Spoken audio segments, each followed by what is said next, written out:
Hi, I'm Catherine Costa from 100mandalas.com, and my YouTube channel is dedicated to mandalas, how to create them and how to color them. This video is the first in a new series. It's for my monthly mandala challenges, and these challenges are designed to get you creating. To add some added incentive, I've collected some fabulous prizes for one lucky winner. This first challenge is to create a mandala inspiration wheel. It's inspired by the game spinner. When I was a kid, I loved my see and say. I pull the string and eagerly wait to hear the sounds of the farm animals. And game spinners are found in all sorts of board games and game shows, like the Wheel of Fortune. Do you remember waiting with anticipation for the wheel to stop? Will it land on bankrupt or $10,000? Well, one day I was on my Facebook wall and I saw this really cool video clip of a fidget spinner whirring above a hand-painted mandala with the question, "What gift can you give yourself today?" The possible answers delighted my heart. Ease, novelty, play, stillness, rest, adventure. I clicked through to my friend Tonia Jennings' Facebook wall and saw that she had created some other fidget spinner fortunes that posed more heart-expanding questions and answers. Now, I'm a do-it-yourself kind of girl. When I saw that, I thought, oh, I want to make one of those. Then I got thinking, I'm really curious to see what my mandala family would create. So I reached out to Tonia Jenny and I told her about my idea of these monthly challenges and how I would love to use her idea of this fidget spinner. Well, she offered to be our first prize sponsor. How cool's that? So before we go any further, I want you to meet Tonia Jennings and tell you a little bit about her. Tonia and I have been friends for about 7 years now. We have run in the same circle of mixed media artists. And when I wrote my book proposal, I knew I wanted to work with Northlight Books. And when I reached out to submit it, I actually sent it to Tonia because I knew Tonia wore many different hats working for Northlight Books / F&W Media. And one of those hats is as the acquisition editor.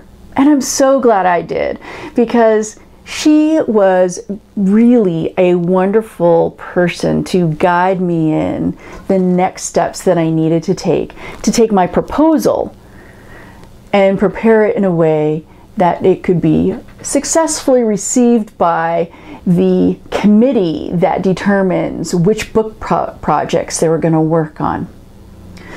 So this is what I remember about my first time having a face-to-face with Tonia. We met up on Skype, and my first impression of her is that she's mellow, relaxed, easygoing, and very confident when it comes to book publishing. I would later find out that she had worked on over 275 different book projects. Oh, that's pretty impressive. And here I am, this was my first one, and you can imagine I was excited and nervous. But you know, her gentleness and how calm she was and how really confident and expert she was. I mean, this was another book project and she really liked it and she was very enthusiastic, but it was that confidence of knowing it's another book project helped me to realize, even though it was my first book project, it was another book project. It wasn't the end all and the be all. And so that, her attitude about this, her confidence, her calmness, helped to set the tone for how my project would unfold. Now, she and I only worked at the beginning stages. I then was assigned a different editor. But I would think of Tonia, anytime I'd start to get nervous, I would think about how this is another book project and that I would take her calmness and translate that into this. And let me tell you, it went so smoothly. I'm so grateful for Tonia for that. Thank you, Tonia. I know you're watching this. Thank you. Well, Tonia, after 13 years and 10 months of working for F&W Media, Northlight Books, she is now self-employed. She is bringing her expertise in book publishing to help creatives out there, whether you're an artist or an author. If you've got a book in you, she is there to bring her expertise to your aid. She's also a coach with expertise in helping those seeking direction and finding their life purpose. So for this video, I had a couple questions of Tonia that I thought might interest you, especially if you are an author or an artist and you want to put yourself out there successfully. And the first one was, what is the biggest challenge that you see for aspiring authors and artists? And she said, not being afraid to toot your own horn and remind people over and over how wonderful you are.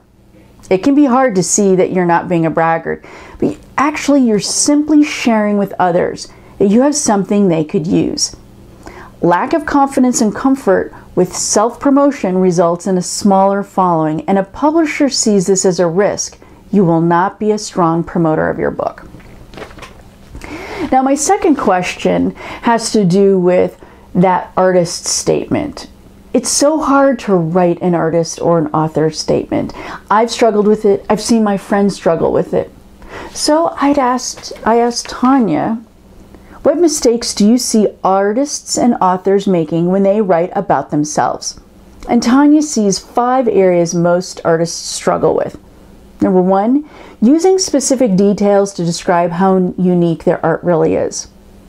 Avoiding terms that the layperson wouldn't understand. 3, being brave enough to let your authenticity shine through. 4, using first person and an active voice. 5, writing in a conversational style that pulls the reader in. So if you're struggling with writing an artist or author statement, Tonia has developed a tool called the Why of You. And it's to help make the process of writing an artist statement less painful. So if you want to learn more about Tonia and read more of that interview with her, swing by my website at 100mandalas.com. So are you ready to take the challenge?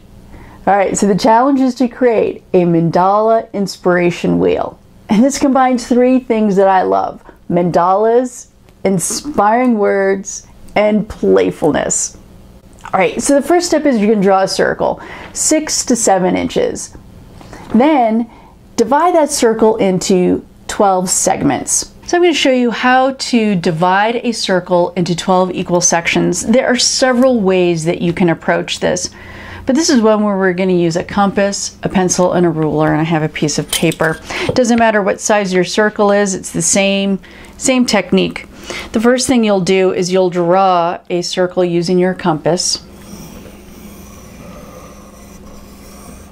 I think for this challenge, a circle somewhere between 6 inches and 7 inches is a good size.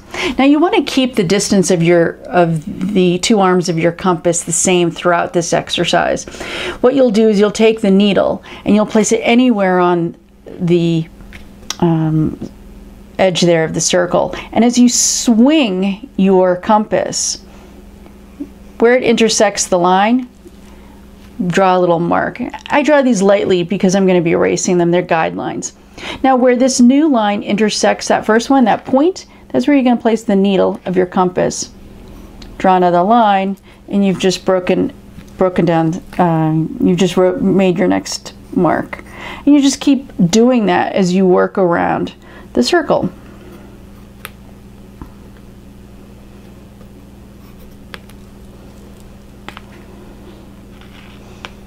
Okay, as you go around, you end up creating 6 sections. 1, 2, 3, 4, 5, 6. Now, we need to go around again to create 12 sections. We can either take our ruler and measure the distance, find the exact center, and then mark it. Or you can do what I'm going to do. I'm going to eyeball it. Say, that looks about center.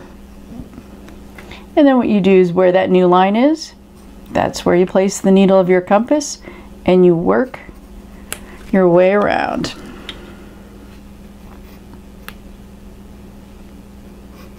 Okay. Oh, one more. All right. We're done with our compass. Pull out your ruler. And what we're going to do is connect those dots that are across from one another on the wheel, working through the center.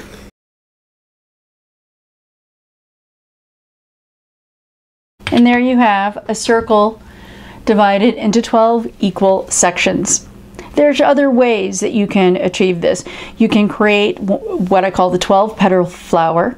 Those of you who are in my Drawing 1 class will find that demonstrated in the first lesson of the Drawing 1 class. If you own a copy of my book, I also show that same lesson, and that's in chapter 4. The next step is to decorate your mandala, and you can use any style or medium. Then add inspiring words to each of the 12 sections. The final step is to enter your submission and post your photo of your entry over in the 100 Mandalas sharing circle. The sharing circle is a membership website for mandala enthusiasts. It's free to join. If you're not a member, visit 100mandalas.com/community. So are you ready to see the prizes that Tonia Jenny has for you? Well, the first one winner, is going to be randomly selected, and the first prize is a mandala beaded pendant necklace. It comes with a 19-inch leather cord with lobster clasp. It's a $45 value. The winner is also going to get a spot in Tonia's new Discover the Book Within You e-course. It's a $97 value. So the deadline to enter is January 24th at midnight.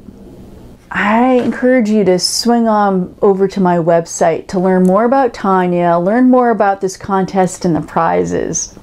So head on over to 100mandalas.com. Now, if you love mandalas, words, and inspiration, then check out my online course, The Inspired Vision Retreat, that opens up on January 7th. It's a nourishing and playful approach to finding clarity. I can't wait to see your mandala inspiration wheels. I'm going to be looking for you over in the sharing circle.